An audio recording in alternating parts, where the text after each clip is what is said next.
I brought my real niggas back. I brought my real niggas back. I got my real nigga with me. I get the money back. Put that money in the bag like whoa. Hit the gas in that new rate like whoa. Things.com, I'm Hala Maroc, and look who I got with me, East New York's finest. What's up? What's up? What's going on, baby girl? All right, so where can we find you, Uncle Murda? You can find me on Instagram. You can find me on Twitter. You know, that's at Uncle Murda. You spell it with an A, M-U-R-D-A. But we cleaning my name up, so we gonna just start calling me Murda. Oh, okay. Okay. So we can clean it up a little. All right, so I'm gonna refer to him as Murda for the rest of this interview. I mean, yeah, just call me Murda, baby. Okay. All right. Is there a reason for the name change? I just want to clean it up a little bit. I felt like the Uncle Murda thing might have been a little too hard, so I said let me remove the Uncle and just leave it Murda, so it could be clean for the people. Okay, so are we gonna notice that difference in your music also? I mean, the music gonna stay the same. I'm just trying to clean up the name because I figure they might be scared to put Uncle Murda in Target and Walmart, but they shouldn't have a problem with murder, you know? Wait, so why didn't you just keep the Uncle and take off the Murda?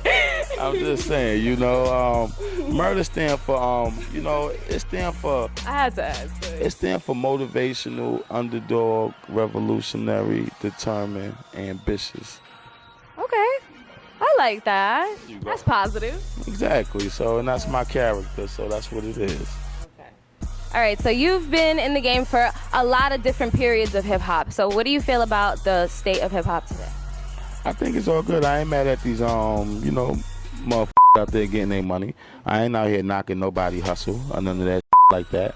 But I just feel like it's time for some real to come back to the forefront.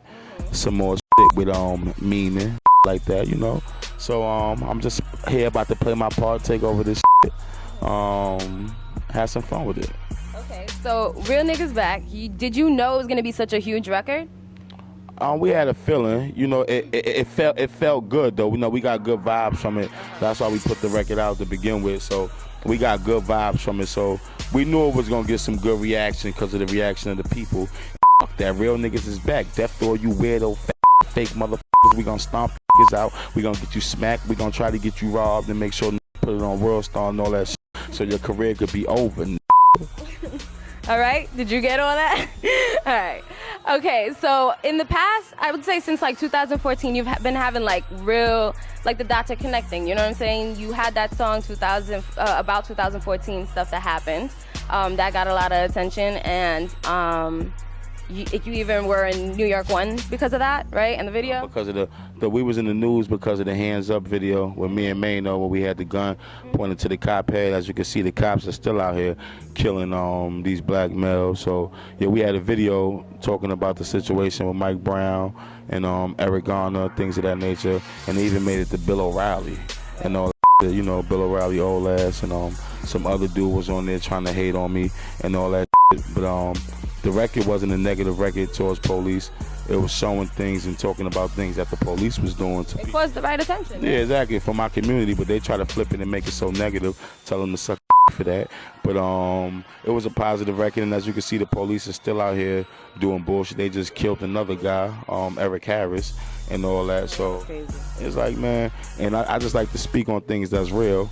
And then, you know, the Wrap Up was a real controversial record. I was just talking about things that happened in 2014, and there was a lot of shit that happened, and I had to speak upon it. I wouldn't be me if I didn't. I mean, you need the bad guy. You need people like me to point your finger at to say, that's the fucking bad guy. And you really do think people look at you like that? Of course, but I love it. I kind of embrace it, you know? It's all good to me.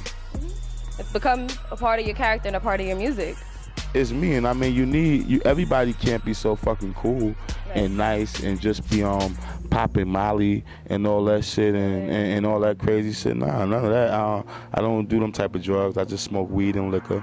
I'm not really with none of the extra drug shit. So I'll be very, very on point when it's time to bust one of these niggas over the head. I guess that makes sense. That's important. Yeah, that's very important nowadays, you know? All right, you also made an appearance on Love and Hip Hop. Shout out to my man Cisco. I was on there, me and him was working on the record. And you know, he on Love and Hip Hop doing what he doing, all that shit. Right. And I was on there doing my little 1-2 step and all that. Right, you made a cameo. Yeah, getting a little ratchet attention. You know what I mean? So it was all good. Would you do a season? They've been trying to make me do that, man. I don't know. Would you want to go on there? I mean, this is what would your storyline be if you did go on there? Us. Oh. Would you go with me? Right now on it. I can't be ratchet. Like, No ratchetness. We can, but would you go on the show? But not to be ratchet? Not to be ratchet, but would you go on the show? I mean, I guess. I don't know. All right, so then I might consider doing it. Okay. I might consider it. We'll work it out. We'll figure out what the paperwork's looking like. All right. So, your album is coming out when? We're working on the EP, and we're doing some other things around it to make it real entertaining. We don't want it just to be like everybody else that put out mixtapes or album. We want to make this shit like real entertaining, so we're giving them a little package. I don't want to talk too much about it, but it's just gonna be good music. It's gonna motivate. If you ain't got nothing, this music gonna motivate you to go get something by any means, whether it's going to get a job, going to college, or whether it's going to rob the plug, or rob somebody that you. Whatever you need to be motivated for. Yeah, whatever you got to do. Whether you're gonna still sell them bricks, whether you're gonna sell them pounds, it's just gonna motivate you to get up, get out, and get something, and go get some other. For the ladies, I don't care if you ain't danced before and you need some money, and you're looking good. It's gonna make you go to that strip club with some confidence, shake that mother ass, and get that money. It's just gonna motivate you to do menage a trois. It's gonna motivate you to live your life. Is that all in your head while you're making your music? You're just like, I hope this is what it makes people do. It's just like I want to motivate the people. I want them to know my story, my life as well, and I just want people to have fun and then be able to relate to this. And it's real shit going out there, man. Okay. You know what I mean? I want the single mothers to get it together and all that shit like that. Niggas got to step up, be a better You care. They got to be a better father to their kids and things of that nature. It's all types of aspect with it. So I'm just trying to cover a little bit of everything, Makes sense. So any collaborations on the album? We got a few people on there. I don't want to talk about it, who gonna be on there just yet, but we got a few people. We make the right decisions. It got to make sense for the type of record that it is. Not everybody can relate to certain things I've been through. I know y'all hear a lot of people make up stories and shit like that, but a lot of these guys is not really who they say they are, and I don't really want to mix none of that fake shit music. So speaking of all of that, you've had a couple beefs that were kind of public. Ay, Dios mío, coño. You don't want to talk about it? Nah, I mean, shit, at the end of the day, I'm not gonna lie to you, I love beef. I like beef. I think it's exciting for hip-hop. I think it's exciting for life, period. Sometimes it lets you know where your niggas is at with it, too. So sometimes you need a little bit of beef just to know who's who and who's ready for what that's around you and all that. So shout out to beef and conflict and controversy and all that good. You know what I mean? Whatever. Yeah, shout out to drama, Shout out to that's busting niggas open. Okay. Free all my niggas. Someone gotta shout them out. Exactly. I mean, shit, we here. Alright, so let's take it back. Like I told you before in conversation, I've heard that it takes 10 years to create an overnight success, right? So you've been in the game for a minute. You started out on Rough Riders, and then you were on Rockefeller, and then Epic. Are you still with Epic? No, I'm not with Epic right now. We got a few situations we're working on right now, but we're just making sure everything is comfortable and right for us. But we moving in the right direction, and it don't take 10 years, but like my situations that happened, Rough Riders was a real great learning experience for me. I got to learn the game, just to watch the game and see how certain things go. With DNY from Rough Riders, those was CEOs who owned it and shit like that. So I got to see DMX when I was young and like that, watch the locks and all that shit. So it was a good experience, man. With them. And then, when they went their ways with certain things that they was going through with the labels and just moving on, doing other shit, I continued to do what I was doing. Wound up hooking up with Jay-Z, with Chris Lighty and all that. God bless Chris Lighty. Me, him, Hood, my man Cooch, Free Debo Brown, and my whole GMG crew. We was running around. Green Lantern. On the radio, we got the situation with Jay-Z and Def Jam. And then Jay left Def Jam. But then, I guess they felt a little way, but they wasn't really communicating with us the way we needed to. And we only dealt with Jay-Z when we was in the whole Def Jam system, right? So, we just asked for a clean release. They let us go. We kept working with Chris Lighty, doing what we was doing. When they got the deal over there with Epic and L.A. Reid, and then the situation happened with Chris Lighty. And I understand why L.A. Reid don't want to have a guy like Uncle Murda come into his office directly. So I don't, Understandable. yeah, I don't be tripping when certain things happen because I get it, and I'm in a comfortable space to the point where I'm not stressing or starving for anything. So it's all good. So when Chris Lighty passed away, it was just like, you know, when we was dealing with Epic, we was dealing with just L.A. Reid direct. So I know L.A. Reid wasn't trying to take them personal meetings with Uncle Murda. So I was like, let's get this release.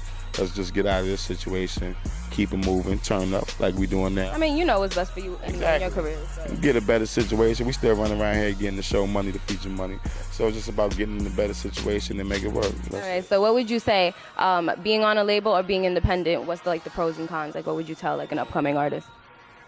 The pros at being independent, you see all the money. You get all the money. You ain't got to worry about splitting no money. But you know the pros about being down with a label is when they really behind you, everything is working for you. They got that machine behind you, and it make things a lot easier, and you set up. So, you know, that's it. But, you know, the cons of that shit, you know, working with the label, you're going to see less of your money. You know what I'm saying? But, and doing the independent is going to be a lot more work, you know, a lot more responsibilities. And you got to promote it, market it, all that. And everybody in your team got to really play their part in order for it to work, or it's going to be a hard road, you know? So even though you are independent right now, you do have a team. What's ATM? ATM, that's my People's Addicted to Money. That's my boy Reefer, my boy White, my boy L, you know, their production team, Miles Williams and all that. And they've been doing it forever as far as the beat side. My boy Reefer, he done produced Game Track, One Blood, Fab, Fringe, Rick Ross, shit on the Biggie Duets album with Diddy and all that. So he got the Estelle that's out right now that they're about to use for the Olympics. So they got a lot going on, and it's just real, like, we making some real good motherfucking music over here. Like I told you, we making some good, it's gonna make an impact for real. So I feel confident about what we doing, and it feel good. You feel like 2015 is like your year? Yeah, 2015, 16, right. 17. We Still forever. We got a few. Yeah, we gonna turn up, man. But it's gonna be fun. It's gonna be your year too. I hope so. From your mouth to the man upstairs. You know. You too. All right, so ManicInstinct.com. You can check us out at Manic Instinct on Instagram, at Hala Maroc. That's me, and you can find him at Uncle Murda on Instagram, on Twitter, and tell the police to suck they daddy dick. Bang! GMG ATM, real niggas back. Raise the murder rate. And you gotta say, whoa. Whoa! Bye. Niggas back. I brought my real niggas back. I brought my real niggas back. I got my real nigga with me. I get the money. Put that money in the bag like, whoa.